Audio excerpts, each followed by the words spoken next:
Welcome to Babblecom 5. Before I begin this little unboxing video, I just want to send my condolences to Mira Furlan's family. Mira Furlan, as you may know, played the character Delenn in all the series and all the films of Babylon 5, and she sadly passed away a couple of days ago now. These are sad times for many families, and I'm sure a lot of people are feeling lost at this point in time, myself included to some extent. So I just wanted to mark her passing. I've been meaning to do this for a while, so it seemed appropriate, and I smiled quietly to myself when I realised that there's a Minbari ship in these packs, so somewhat appropriate it seems. So the story behind this is, as you're probably aware from this channel, I've been rewatching Babylon 5, and I've also been getting hold of some more merchandise that I never got a chance to get hold of at the time because I was an impoverished student. And these are the Micro Machines series from Galoob. And interestingly, the one on the left, as you will notice, is different to the one on the right. The reason being that the one on the left was cheaper from eBay than the one on the right. And what I hadn't appreciated though was that the one on the left is obviously designed for a European market, because the wording just here is in multiple languages and the wording on the back is in multiple languages. And you'll also see that the packaging is different. I've really noticed this now when I've lined them up next to each other. The logos are the same, sure, but the space background here is different. There's a lot more of Babylon 5 close up in the background here. It's got a sort of black inner, and it tells you what the ships are here. So this is a Minbari flyer, Narn fighter, and Babylon 5 cruise shuttle. Not the atmospheric variety, I hasten to add. And this also has the set number here. So this is number 4 of 6. But this one omits the set number, and I'm guessing this is because there's a little logo here that says Ideal on it, and I'll show you that in a second. But that's obviously, I guess it's been distributed by and repackaged by a company other than Galoob, the European market. There's also another difference which I'll show you now. If I just spin these round, now you'll see that there's a very nice display there of all the various ships that came in the series. But you can see the Ideal logo is here at the bottom right as well. But you twist this one round, and you can see there's quite a difference there. Now, I've noticed this across the sets that are designed for the English-speaking market as well. I guess the American and incidentally the UK market. And I think that the one on the right, this one, is probably an earlier edition than the one on the left. As you can see, all we've got here is sets 1, 2, 3, and this one, number 4. Whereas the one on the left goes all the way up to number 6. So I'm wondering if maybe they didn't actually release the European suite of them until a bit later on when they realised that they would actually sell enough to make it worth their while. I don't know. It may just be a timing thing. I may just happen to have picked up a later set. Now, what I'm going to do, bearing in mind these are sort of 20 odd years old, I'm actually going to open one of these with a degree of trepidation, I must admit, but I think I'm going to open the European one. There's not a huge amount of difference between them in terms of box quality. This one's a little bit tatty on the corners, but then this one's also a bit creased along there. But this seems to be an earlier edition. I'm guessing by virtue of the fewer sets on the back of it, and it's got the pictures of them are bigger as a result. So I think I'm going to keep this one boxed for the time being. But what I did want to do though is actually open one up just to get a feel for how good or not the actual models are in terms of the build quality and everything else, because I don't think I've ever actually put hands on one. So to the screams of people who actually know what they're doing everywhere, I'm going to open it in a very old school style, even without a knife. So wish me luck. Here we go. I'm going to be as gentle as I can. I mean, fair dues to them. This is really well stuck down, considering its age, and it's not straightforward to get this off at all. Okay, here we go. I might try and leave the plastic attached if I can. Sorry if this is making a horrific crinkling noise. Okay, so can I get that out? Probably can't I? Okay, well, that's not too bad. I've got the box pretty much in one piece there. I'm fairly happy with that as a result. And here we are. So clearly finest plastic. A little bit wibbly wobbly. Okay. Now interestingly, I thought they were it says display stands. It says bonus supports. So where are my supports? In the other package, those there for you. That's interesting, isn't it? Look, see in this other package here, I don't know if you can see on the image without it being too much glare, but yeah, see there, you can quite clearly see. It's I don't think it's deeper, but the support is very clearly visible. It's the same depth. That's curious. Okay, let's have a look. I'm just wondering if they've displayed it slightly differently here, so that the support stands are actually inside here. Or if they've just literally just taped onto the... I think I'm actually going to need...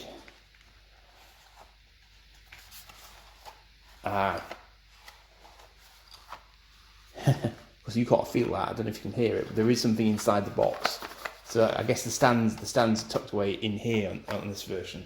I just need a small pair of scissors, bear with me.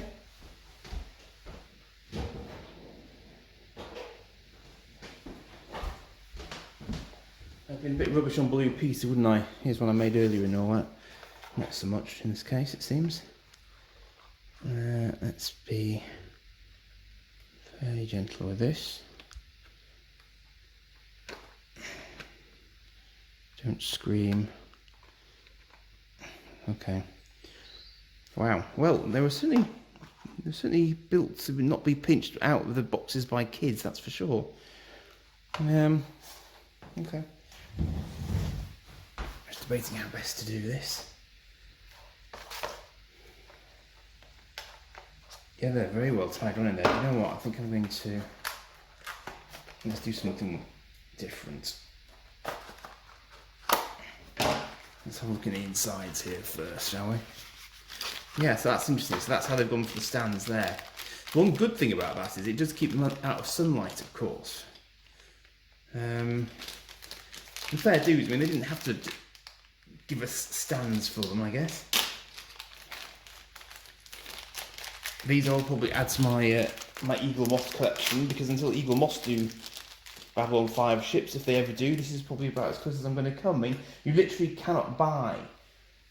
And I think even at the time, there were some model kits, but I don't think you could actually buy anything else ships-wise, although I say that, I do have sat in my study several Babylon 5 dolls, action figures if you will, which come with ships, but actually the ships are bigger than these ships. So I thought they might have been, from pictures I'd seen of them previously, I thought they were these ships, just kind of bundled with the figures, but actually they're not, they're bigger.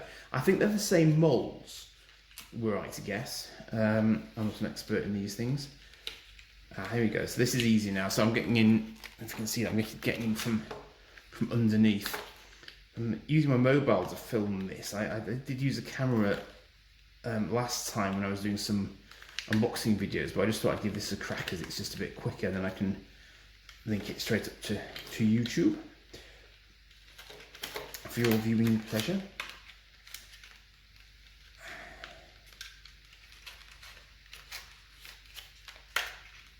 So this was the ship that Delenn used to get in and out of the stations. Was her sort of personal flyer. It's not. I think it. I haven't got to the episodes yet, but I think it does have weapons, but it's not a fighter. It's basically it's the equivalent of a Minbari shuttle, and I think it is atmospheric. So because they've got sort of gravitic drive, so it can pretty much do what it needs to do wherever it needs to do it. So there we go. So for the first time ever, this is going to get free of its stand, which has probably been in for 20 odd years. Coronavirus free. Okay. Oh, you have to hand it to the packaging. You were definitely not going to pinch that out of the packet in a hurry. There's no two ways about it. You really weren't. Okay, that's one. So that's a really nice. It's a nice colour. It's got nice patterning on it. It does. I mean, yes, it feels quite durable. It's quite solid. I think it's plastic. It feels a bit rougher than plastic. I don't know. It's almost sort of yeah. It must just be some form of plastic, but I'm not sure what the official name for it would be. You can see, that's an average thumb. But it's nice. I would have been quite happy with that at the time, but having paid to go to a convention, I think I saw lots of them at a convention that I went to, where actually I saw Mira Furlan and a lot of the cast. And I'll put a link to that my album for that convention in the links as well in the description for the video, so you can go and have a look at that if you like. I remembered why it is though that I don't have that many pictures from that convention, and the reason was I made a stupid choice of film speed, because obviously this was back in 1997, so this was normal old-fashioned film that you have to develop prints from, and everything got either they just didn't expose right. The colouring was all off, so my records of that day are rather limited, sadly. Well, days are rather limited, unfortunately. But I do have quite a nice picture of Mira there. It's just very, very sad because a lot of the Babylon 5 cast have now passed away, very sadly. Many of them far earlier than you would have hoped. I met the guy who played the Doctor, Richard Biggs there. Incredibly fit looking bloke, very young, and he passed away not that long after the series had its time, and that one really surprised me. I think he had an aneurysm or something, and that was it. And we've lost Andreas Katsoulis. Joey Doyle's gone. A lot of them have passed now beyond the veil, as the show would say. It's very sad. That's a non-fighter. It's the sort of fighter that was dispatched to keep an eye on Catherine Sakai when she went to the Sigma 957. It's quite groovy. The cockpit's right in the front here, so the pilot's always on the centre line with two quite big weapons either side of him. So that's probably quite an impressive place to be in a fight. With your gun sort of going off either side of your head when you're battling. I think this must be their equivalent to Star Fury. I doubt it's atmospheric, but I quite like the little sort of the tails on the back, and it's nice. And again, I mean I've always been quite impressed by the quality of Micro Machines products generally, and obviously these are very old ones, but they've gone to quite a lot of effort just to get the all the right sort of little markings on the sides there, as well as everything else. So yeah, fair use to them. It's nice. Now, in case you're wondering, yes, these are. Well, you see, I was trying to justify it to myself, and I thought, well, this is quite a lot to pay for, a few Micro Machines. But in fairness, in today's money, you'd probably still pay quite a lot for a set of Micro Machines. So it's not like they're really, they're sort of ridiculously expensive for being old. Because, in modern terms, you would probably pay at least sort of half of what I'm paying for these just to get a modern set of something. So I'm not too sort of bitter and twisted about paying for them now, because it is what it is. They are old, and I dare say there aren't that many of them around, unless there's a shed load stuck in a warehouse somewhere. But they do vary in price. If you're interested in getting something for yourself, they are coming up on eBay fairly regularly, but there are certain sets that are way more expensive than the others. Set 6 is the most expensive. That is going for around £50 mark at the moment. Potentially more than that. That's the most reasonable I've probably ever seen it. So obviously, people who are getting recommended prices from eBay will keep on putting them at that sort of price, I guess. If I were to guess, and I literally know nothing, but I would guess that it's the most expensive because it was the last release, and maybe they were sort of winding it down at that point, so there weren't as many of those released. But it's a rather nice one. So you can see set 6 here. The Mary Celeste is a bit of a random one. To my memory, because I've just been watching season 1, I remember it was in season 1 as a transport ship, going into and out of the station. Beyond that, that's all I remember about it. Obviously, it's a slightly ominous name, but that's the way of it. Earth Force One is the equivalent of Air Force One in the present day, basically. So that's the presidential starship, and that is it says it's a non-heavy dreadnought. I always think of it as a non-heavy cruiser. I've forgotten the name of the class of the ship now. Not the Jaquan. Someone could tell me in the comments anyway, or it'll come back to me, I'm sure. But these are the ones that you see beyond season 1, and they are the sort of the frontline battleships for the Narn, basically. The only other one that we see in the series is this one here. Now it's interesting. See, that's a non-heavy dreadnought. That's a non-heavy cruiser. We only see those, I think, in season 1. Then we don't see them again after that. Then these guys come in, and these guys are cool. And they pack a punch as well. In fairness to them as well, they're not to be sneezed at as warships go. But of course, unfortunately, they take a complete hammering from the Centauri. So how many of them are actually left is perhaps debatable. I'm not really clear how the Narn build their ships in the first place. Presumably, they actually took over some space docks or something from the Centauri when the Centauri left Narn the first time. But the Narn are known for selling weapons, so they clearly have some sort of production facilities for sophisticated craft of that sort of level. But again, I think for them it's a question of numbers.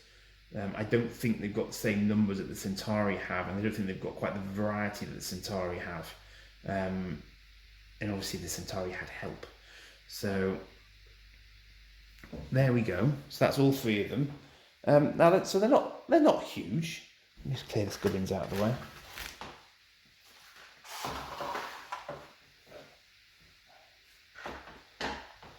I mean, those are what? Maybe sort of 4 centimetres long. Let me try and zoom in.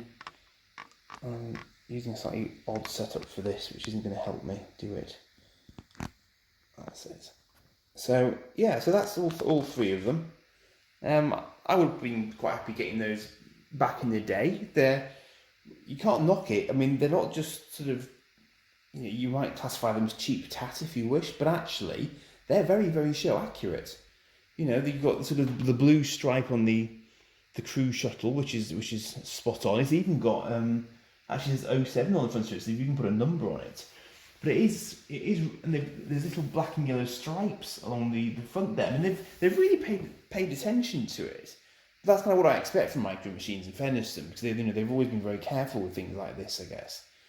So yeah, I mean, I think they're really nice sets. So there are 6 to collect. I think sets.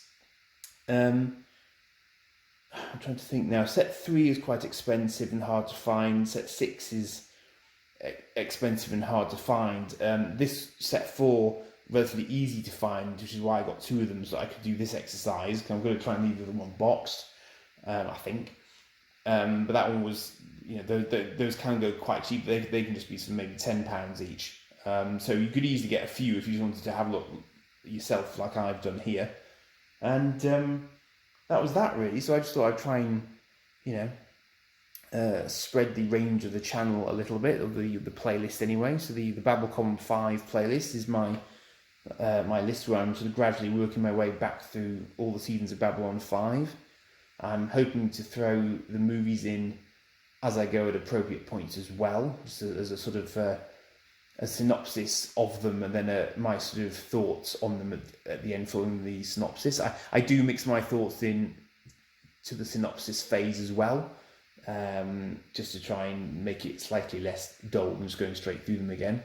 But it's just there to act as a sort of, it's a reminisce for me about the series and the memories that I have around the series, and it's a little bit of sort of reaction for it, so that you understand why I liked it and enjoyed it, and what I think about the episode that's just passed. And I'm also going to try and wrap up, I think, each season as well with a sort of separate video where I just discuss it in the round and as a whole, because, for example, a lot of people tend to dismiss season 1 and sort of say don't bother with it, go straight into season 2. But fundamentally, if you don't do season 1, you don't understand where a lot of the stuff is coming from, and you don't really understand all of the characters in their full depth, because a lot of the things that are set up in season 1 keep going because JMS planned it all in advance. So you should really try and watch all of it. You don't necessarily have to watch every episode, but if you want the full effect, so to speak, then when you're bothered about the storylines, then try and watch the whole lot, because then you'll get best value from it, so to speak. Grand. All right, well, I hope you've enjoyed that, and I hope the sound's okay. This is something of an experiment. And I'll try and think if there's anything else I'm going to get that I could open up for you, but it will require me buying it twice. So maybe not too often. Cheers for now. Bye.